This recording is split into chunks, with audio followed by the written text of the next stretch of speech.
Mr. Ranganathan, Founder President, Mr. Thiagarajan, Mr. Skandan, Distinguished Secretary of the Tamil Nadu Government, my colleague, the Acting Consul General, ladies and gentlemen. I am standing in front of a sign here which says Friends of the United States. I should say that I stand in front of you as a friend of India. And I'm delighted to be here this morning. The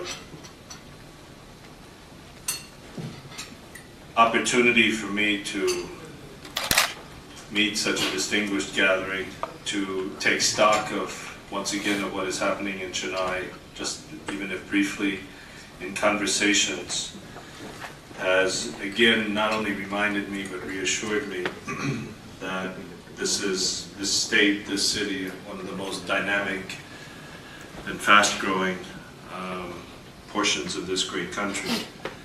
And it's no accident that this is the case. You have a dynamic business community, a government which is serious about attracting investment, in creating conditions in which economic growth and progress can be sustained, and a people who are well educated and hardworking. These are sure. This is a sure recipe for leadership, and so for me to be among so many people who are among the leaders of this community is an honor, and I thank you for inviting me here. Mr. Ranganathan was educating me, I must say. All of our meetings, I wasn't quite aware of all the details of the establishment of the Friends of the United States. As it happens, I know Ambassador Harry Barnes, having served here at that time, and Mr. Grant Smith is a dear friend as well.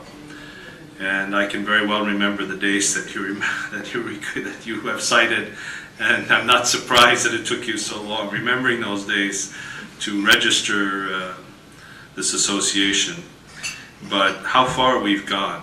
I mean, this is the remarkable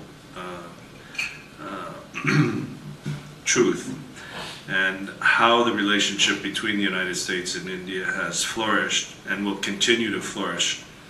In fact, a good indicator of that is the Consulate General, which Mr. Thomas is heading at the present time. Back in those days, you had this building which was staffed by only a handful of American officers, because there wasn't much business to be done then.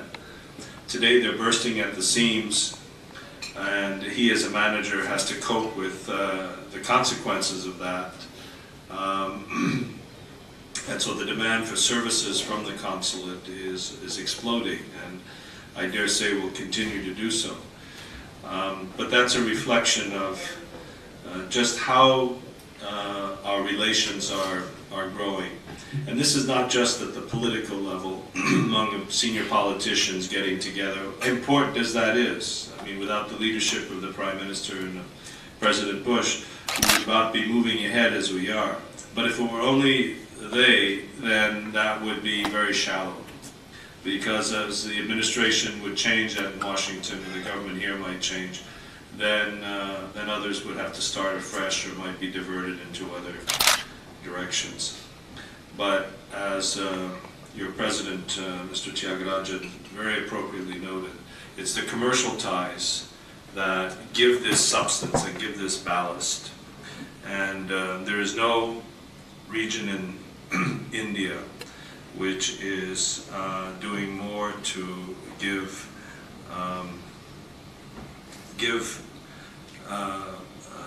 that substance than Tamil Nadu, and I might say, and in the South in general. And there's hardly a day that goes by without the newspapers reporting one or the other joint venture or project or association or link between the United States and an American company, American investors, American entrepreneurs, and their counterparts in South India. And so for me to come here It is a private visit. We're traveling partly in Tamil Nadu and also in Kerala, but particularly in Tamil Nadu. For me, who first came here back in 1968, to see the progress that this state has made is going to be a great source of satisfaction. And I, again, want to thank you, Mr. Ranganathan, for inviting me here this morning to join you. It is an early hour, but perhaps then people can get back into the saddle without being interrupted. And I thank all of you, ladies and gentlemen, for joining us this morning. Thank you very much.